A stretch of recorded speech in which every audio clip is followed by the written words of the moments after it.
There is sunshine on the way to Tuzla, but most of it is above the clouds, sparkling off the spiking peaks of the Austrian Alps as the Air Force C-130 makes its way east and south from Ramstein.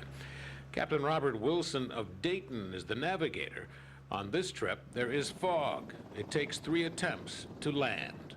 They're isolated here, and they depend on us to come in here. If I counted right, it took us 3 tries to get in today. That's correct, and that's pretty typical, actually, because the weather here is usually poor, especially in the winter. Until springtime comes around, it's going to be like that. You just got to keep on trying until you get in. Welcome to Tuzla and Task Force Eagle, home for the coming year for several thousand American servicemen and women.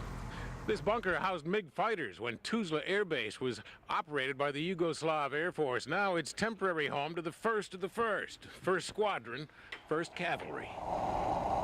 Inside, troops sent here in support of I-4, NATO's implementation force overseeing the Dayton Peace Agreement, are engrossed in a game of risk. Medical Officer Sean Lockett has come a long way from Worthington High School. I'm not out on the front lines. I'm not out in the ZOS seeing the Serbian army and the Bosnian armies or anything like that. I'm over here in pretty much right in the center of Tuzla, taking care of soldiers.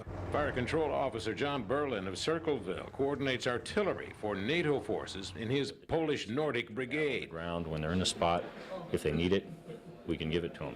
Haven't had to fire anything yet, fortunately, but my job is to make sure we're ready to do that. Sergeant Lynn Hale, a medic from Anna, Ohio, will spend a year in Bosnia. She says she's glad she's here. Well, I think it's a good thing for us to do. I mean, we set the standard for a lot of the other countries, so it's real good for us to be helping somebody else out. In our next report, the night the children died. I'm Bob Singleton, News 4, Tuzla.